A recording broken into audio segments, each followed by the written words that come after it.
Good morning, my dear students. Today, our topic is lesson number 8th of history attempts to civilize and educate the native. हमारा जो nation है, हमारा जो देश है, उसको सभ्य और शिक्षित बनाना। आज हमारा जो टॉपिक है 69 पेज नंबर बेसिक एजुकेशन, यानी कि प्राथमिक शिक्षा। जो बेसिक एजुकेशन उसमें देखिए क्या है। Mahatma Gandhi's curriculum of what he called basic education thus favored the child belonging the lowest stratum of society in such a way it implied a program of social transformation. It sought to alter the symbolic meaning of education and to change the stabilized structure of opportunities for education. यानी महात्मा गांधी के पाठ्यक्रम को उन्होंने बुनियादी शिक्षा कहा था और इस तरह से समाज के सबसे निचले तबके से ताल्लुक़ रखने वाले बच्चों को इस तरह से प्रभावित किया कि ये सामाजिक परिवर्तन का एक कार्यक्रम बन गया। और इसने शिक्षा के जो है प्रतीकात्मक अर्थ को बदलने और शिक्षा के अवसरों के स्थापित ढांचे को बदलने की मांग की। उसके बाद जो Gandhi why did Gandhi propose the introduction of productive handicrafts into the school system. जो गांधी जी थे उन्होंने उत्पादक हस्तशिल्प को स्कूल प्रणाली में लाने का प्रस्ताव क्यों दिया था। What he really wanted was for the schools to be self-supporting as far as possible. वे वास्तव में चाहते थे कि स्कूलों के लिए जहाँ तक संभव हो सब सहायक हो। There were two reasons for this. इसके लिए दो रीज़न थे, इसके पीछे दो रीज़न थे कि first, a poor society such as India could not afford to provide education for all children unless the schools could generate resources from within.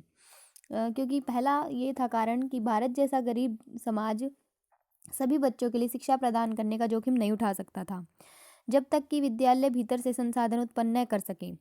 और दूसरा, second, the more financial independent the schools were the more politically independent, आगे देखिएगा, they could be.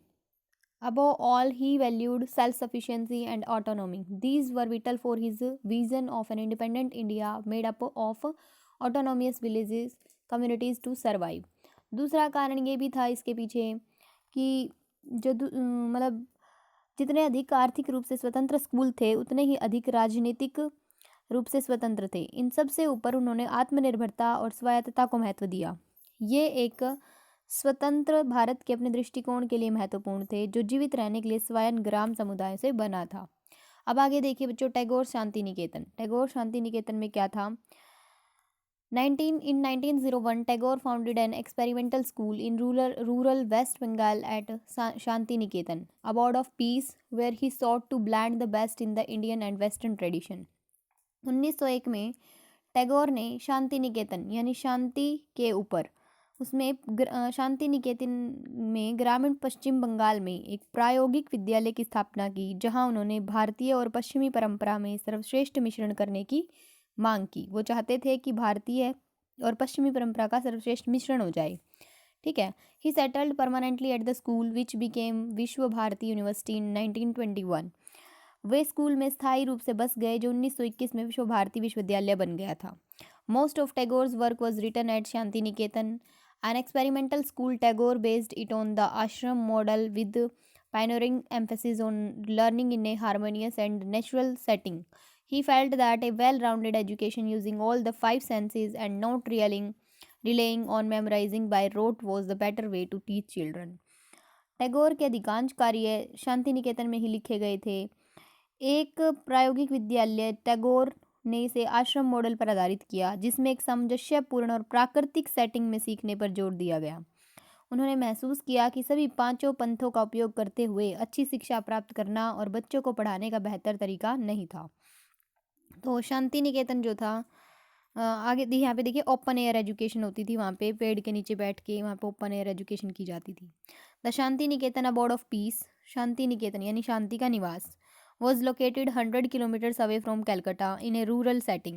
Here children could cultivate their natural creativity in harmony with nature. Shanti Niketan एक Calcutta setting में कलकत्ता से 100 kilometre दूर स्थित था। यहाँ बच्चे प्रकृति के साथ तालमेल बिठा के अपनी प्राकृतिक रचनात्मकता को आगे बढ़ा सकते हैं। उसके बाद है Gandhi and Tagore. Since Gandhi and Tagore were two leading Indian thinkers in the 20th century, many commentators have tried to compare their ideas. Jawaharlal Nehru wrote in his prison diary, Gandhi and Tagore, two types entirely different from each other and yet both of them typical of India, both in the long line of India's great man। तो कहते हैं कि चूंकि 20वीं शताब्दी में गांधी और टैगोर दो प्रमुख भारतीय विचारक थे, इसीलिए कई टीकाकारों ने मतलब कई जो कमेंटर्स थे जिन्होंने कमेंट किए थे उन्होंने उनके उनके विचारों की तुलना करने की कोशिश की उन्होंने। ठीक है, जवाहरलाल नेहरू ने अपनी जेल डायरी में लिखा, गांधी और टैगोर दो प्रकार एक दूसरे से पूरी तरह से अलग और फिर भी दोनों भारत के विशिष्ट हैं, दोनों भारत के महापुरुषों के लंबे परिजनों में।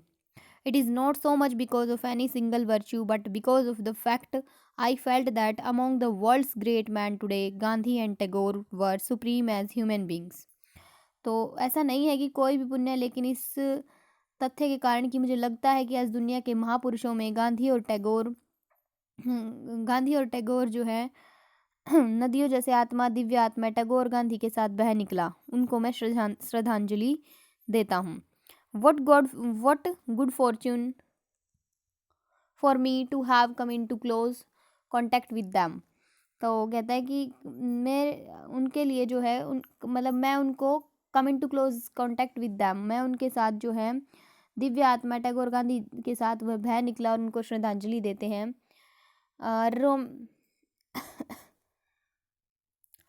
Romaine Rolland wrote to an Indian academic in March 1923, मतलब जो 1923 के अंदर क्या किया गया, इन्होंने रोमेन रोनाल्ड थे, उन्होंने लिखा to an Indian academic March 1923 में, I have finished my Gandhi in which I pay tribute to your two great river like souls overflowing with divine spirit Tagore and Gandhi.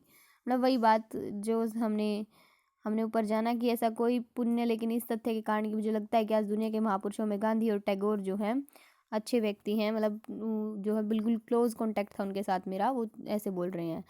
फिर कहता है कि मतलब जो गांधी और टैगोर जी थे उन्होंने जो है अपना आई हैव फिनिश्ड माई गांधी, मैंने जो है अपने गांधी जी के साथ सब फिनिश किया, इन which I pay tribute to your two great river, मैं उनको जो है नदियों जैसे आत्मा, दिव्य आत्मा टैगोर गांधी के साथ मैं बह निकला और उनको मैं श्रद्धांजलि देता हूँ।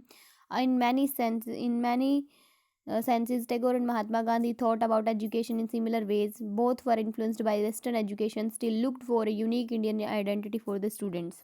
कई संप्रदायों में टैगोर महात्मा गांधी ने समान तरीकों से शिक्षा के बारे में सोचा, दोनों पश्चिमी शिक्षा से प्रभावित थे, फिर भी छात्रों के लिए एक विशिष्ट भारतीय पहचान की तलाश में थे। In setting up Shanti Niketan की स्थापना में Tagore was able to fulfil his dream in 1902। Tagore wrote, Tagore अपने सपने को पूरा करने में सक्षम थे शांति निकेतन की स्थापना करने में। 1902 में टैगोर ने लिखा, I wish to keep my students away from all the luxuries of European life and my any blind infatuation and thus lead them in the ways of the secured and unsullied Indian tradition. उन्होंने लिखा कि मैं अपने छात्रों को यूरोपीय जीवन की सभी विलासिता और किसी भी अंधे मोह से दूर रखना चाहता हूँ और इस प्रकार उन्हें पवित्र और अशांत भारतीय परंपरा के तरीकों की ओर ले जाता हूँ। I have it in mind to make Shanti Niketan the connecting thread between India and the world.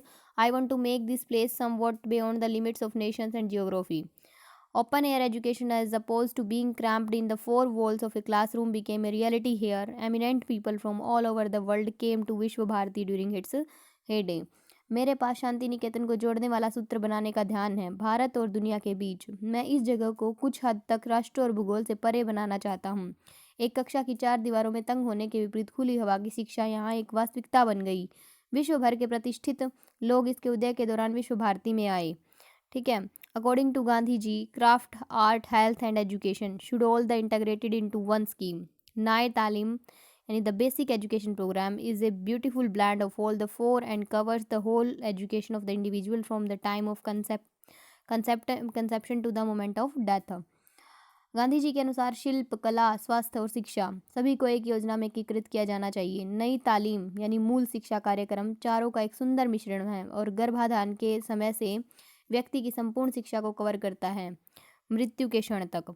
Many individuals and thinkers were thinking of a way of national education system could be set up. Many of them emphasized on mass education, while others argued for alternative systems so that people could be educated into a culture that was truly national।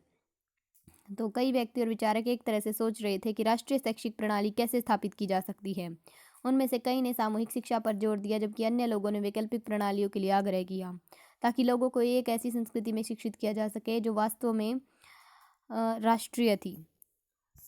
तो मतलब ये गांधी जी और टैगोर जी के विचार थे बच्चों। उन्होंने जो है वेस्टर्न पश्चिमी शिक्षा से वो बहुत ही प्रभावित थे और बहुत ही वो पहले वेस्टर्न एजुकेशन का विरोध करते थे। बाद में उन्होंने सोचा शांति निकेतन की स्थापना की जाए, जिसमें वेस्टर्न और इंडियन दोनों का ऐसा मिश्रण किया जाए जिससे बेस्ट से बेस्ट तरीका बच्चों तक जा सकें, मतलब बेस्ट से बेस्ट, अच्छे से अच्छे विचार बच्चों तक जा सकें।